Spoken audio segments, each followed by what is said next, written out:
Hi everyone, thanks for joining today. I'm Jami Gordon. I help people with selling and buying homes in Cedar Rapids, Iowa City and the surrounding areas, and I'm here today to take you on a quick tour of where we are with our house. Man, the drywall process was super intense. I had no idea how much time it would take. My husband already had the drywall up, but just to finish it off, holy cow, it was a very long process. But the guys did such an amazing job. I just didn't realize all the steps that it involved, but excuse me, but we are getting close, so I'm going to take you through here. Someday the store will be a different color.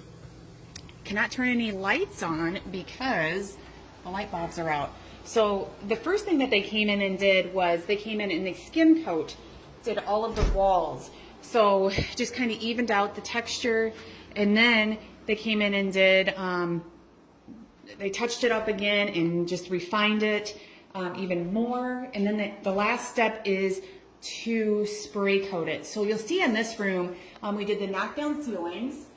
Look how amazing that looks. I mean, they did a really nice job. And then on these walls, this is orange peel. So this is what that looks like. But they had to, you know, spray, so they had to tape off everything. And literally, we had to only be in our camper, so could not utilize anything in the house and kind of had to vacate the house. But my husband helped. He was right next to them and helped them move along in the process. But it was like 3 days, and they were long days. Still have light bulbs, well, 2 light bulbs in this room.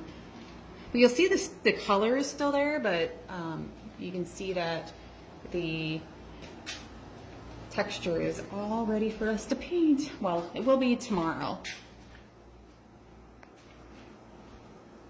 But once again, very excited. We should be able to actually spray the ceilings tomorrow, and well, we're going to spray the ceilings and also spray, ceiling fans are gone.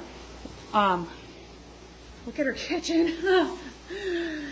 Yeah, I'm glad that I got some things out of the kitchen beforehand. So we'll do the spray primer on the ceilings and on the walls tomorrow. And then, I'm so glad they still have internet. So then after we get the spraying done, we're going to go ahead and get that painting done. So the painting should be done this week, and then the flooring's going in. So close, but holy buckets, a big process. Have a ton of respect for those drywallers. Holy cow, they are definitely perfectionists and really hard workers. So very much appreciate the team that came out and helped us get to where we are today. Hope that your day is wonderful, and if you need anything, please don't hesitate to call. Have a blessed day.